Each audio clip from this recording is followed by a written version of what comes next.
I'm joined by Alida Dors, a Dutch choreographer who is also the artistic director of Backbone here, as well as Kevin McKenzie, the artistic director of American Ballet Theatre. Thank you for being here. We touched during the Positioning Ballet Conference during this year's edition on the notion of diversity. And I want to ask you both where you think we are at the moment in the ballet world. We've been discussing it, it has come up over and over again. Do you feel like the ballet world is making progress in that sense? And where are we heading? I would say we're making progress. I think that the notion of diversity is directly linked to the notion of inclusion, and I can only speak internally for American Ballet Theatre that I wish that I could claim that I had a vision that I was going to integrate all these racial types within the company, but it happened rather organically. And I think that's because, as an institution, we are relatively new at having a school. So we drew from the world. We drew from many schools all over the world. And so you go where the talent is. And I think that that's one of the hallmarks of the company is the American experience. It's a melting pot culturally. And so we kind of reflected that organically, but not enough, because I think that there is still a widely held perception, and I think well-deserved, that it's an elitist art form, that I don't know how to talk about it, and that there's only one type of body that can do it. And that's where I think the conversation is making progress in defense of ballet, because there isn't just one body type. I mean, there are limits at a certain point. There's proportional limits to what will service the line of the classical structure.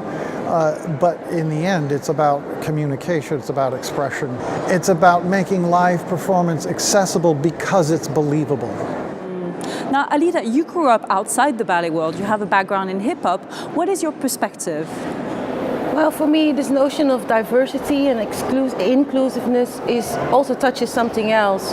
When I look at ballet performances, I wonder about the repertoire. What is happening? What are the stories being told on stage? Because yes, I would love to see more performers, that the diversity there would be more, but I think it would help to make ballet more relevant this time, that the stories that are being told are also communicating to a broader audience.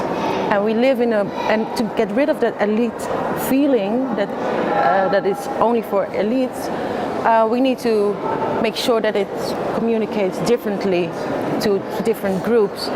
And thinking about that it also struck me, and I also wonder how this curiosity about diversity is being resonated to the background, to the backside of the organizations. Is there also being worked on diversity? Because that will help catapult this whole discussion, I think, about thinking in different ways about diversity. Absolutely, yeah. We have that is where we're actually more active, because in an interesting way, the artists on the stage, everybody has talent to perform on some level. But in the executive offices, in the backstage, and whatnot, we've made that's where our efforts are. Because in the end, there's lots of talk about where are the women leaders, where are the women choreographers, where are the black leaders, where are the communication managers, right, all of it, the education the faces of leadership. And as we started to really delve into it as an organization, and I looked around our senior staff table, which is 15 people strong, and it was 50% women. It was probably 40% people of color. So I thought, well, at least we're going in that something's happening, because we're having different perspectives around the table. Yeah. For America, this makes sense in a way, but I don't see it happening too much in Europe. And I think for the whole elevation for the whole growth of ballet, that would be something to really consider. The repertoire and the backside of the offices. We could see that there were around 40 company directors present at the conference. You could see that there was a great desire to do better, at least, without necessarily the knowledge of exactly how to achieve that.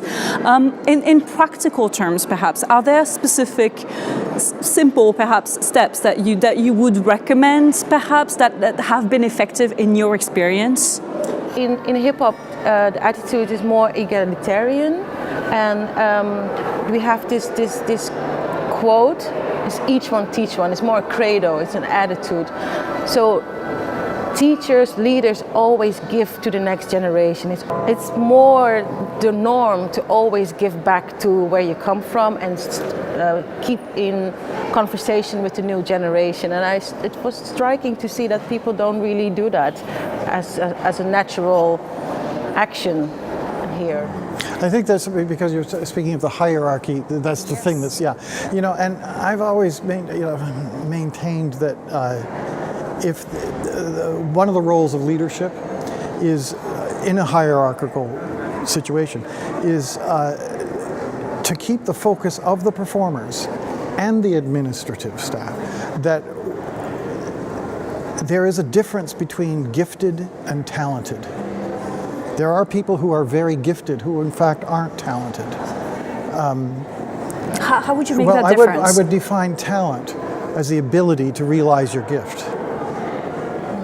And the thing is, certain people are more gifted than others, but talent is the driving force behind passion, behind the need to communicate, behind the need to be clear.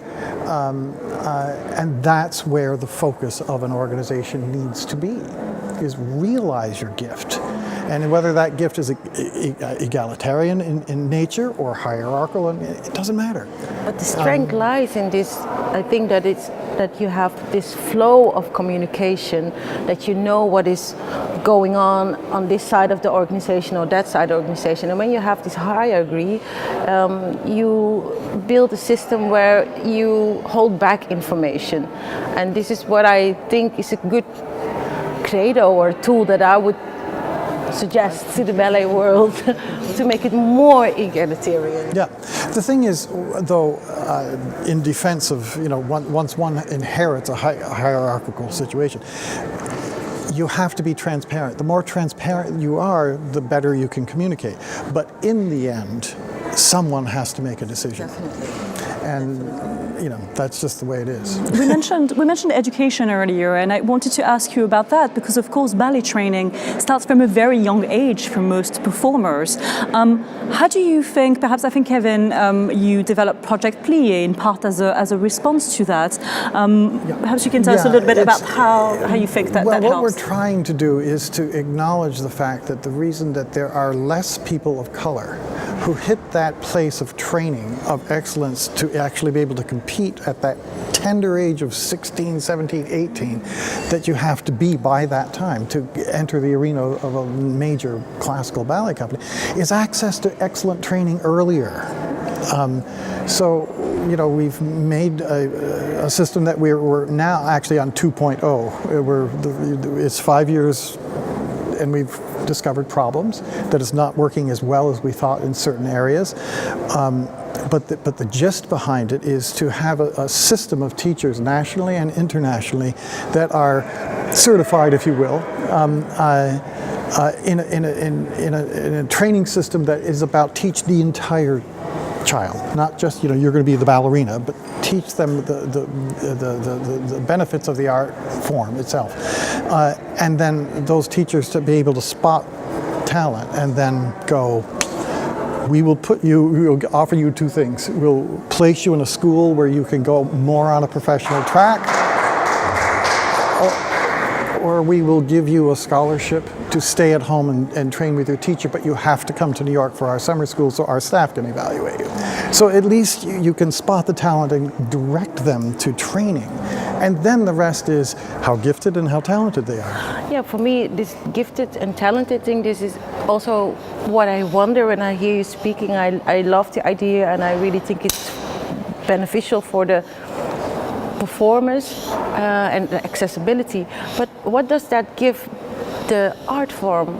So by bringing in different types of bodies, different types of cultures into these classrooms, do you feel there's an interaction going on that influences also the art form? I think so. A perfect example when you really talk about diversity. The moment that I was trained as a classical ballet dancer, but I had some modern training, and I was a tap dancer, and I had acrobatic training and all that. But it wasn't until I worked with Yuri Kilian as a professional in my 30s that I realized, oh, that's what they're talking about. Plie is not a position; it's an action. It's an actual action of weight. And my classical dancing got better for having been exposed to that.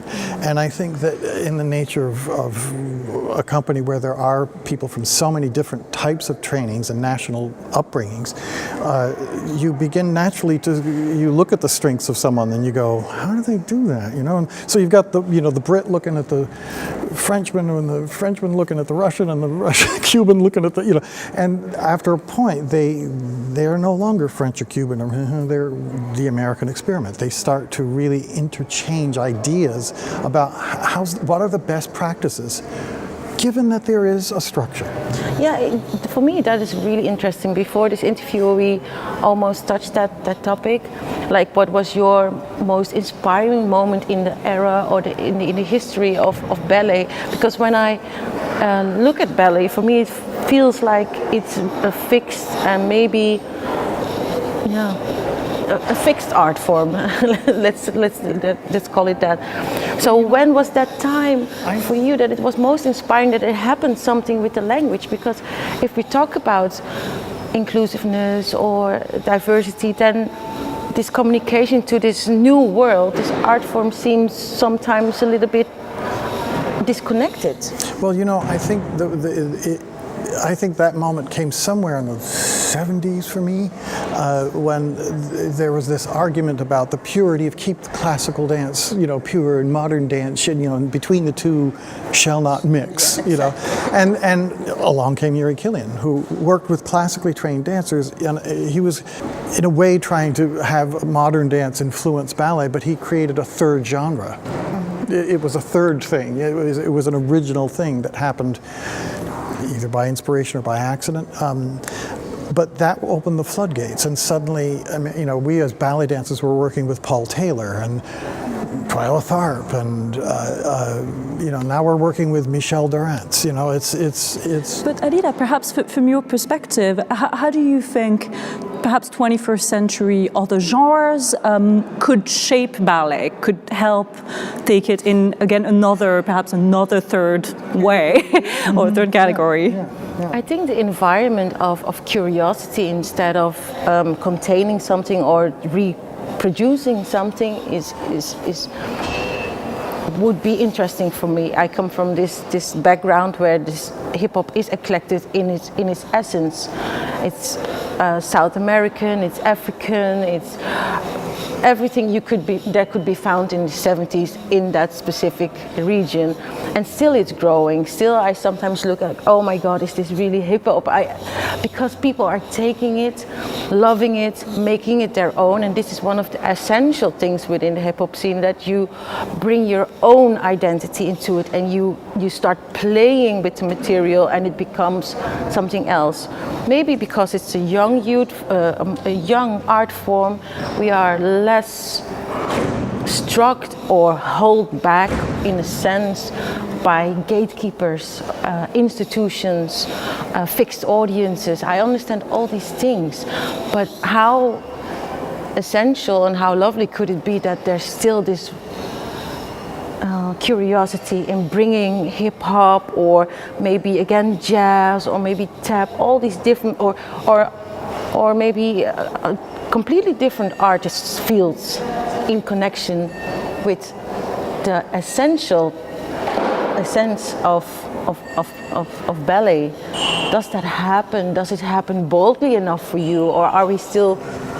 I think, well, boldly would probably be an overstatement, but it is happening. Yes. Absolutely happening. And the thing is where the best influence for that interaction is happening is in fact what I perceive you to be saying about the held backness of the classical idiom. And the thing is, I think that both need to stay alive. You know, if you're seeing ballet as a stuck thing and not accessible, then we're not doing our job right. You know, what I always say to everyone is that I want people who have seen all genres of dance and maybe not seen ballet before to come in and look at it and then tell me if it didn't break your assumptions. And most times they do. It says, oh, I did not expect that. I've had people comment, wow, I've seen Swan like a million times, but you know, I never really understood the story until tonight. I think that happens with a lot of art forms, but for me it's not about good or right or taking it to another level. I think the idea of maybe constructing a third tactic or third language would be interesting, because it does feel sometimes a little bit stuck. Yeah. So how do you feel about it as a choreographer, for instance? Could you envision perhaps taking sort of like a group of ballet dancers and how would you work with them, for instance? Yeah, I think, I don't know if they would be shocked, because I don't know how they are being trained, or I do know how they are being trained, but I don't know what the style of... is just different styles. Exactly. I would just take them into my world and ask a lot of material from them. I will give them my style, my feeling, my bounces, and start working on vocabulary that would fit what we try to say. And I think it would look differently. It would, without being disrespectful to what they have and what they have been training. But you would like to shift sometimes, you would like to challenge, and you would like to push towards excellence. And what is excellence? Is that being able to do what you are being trained, or being open to new experiences. Open to new experience and still produce and grow out of that. So I don't know if I would love to challenge them, but it gives me something to think about. Yes, it would be lovely in a sense. Thank you so much to you both for continuing the conversation that we started during the conference and for sharing your thoughts on the matter. Thank you. Thank you.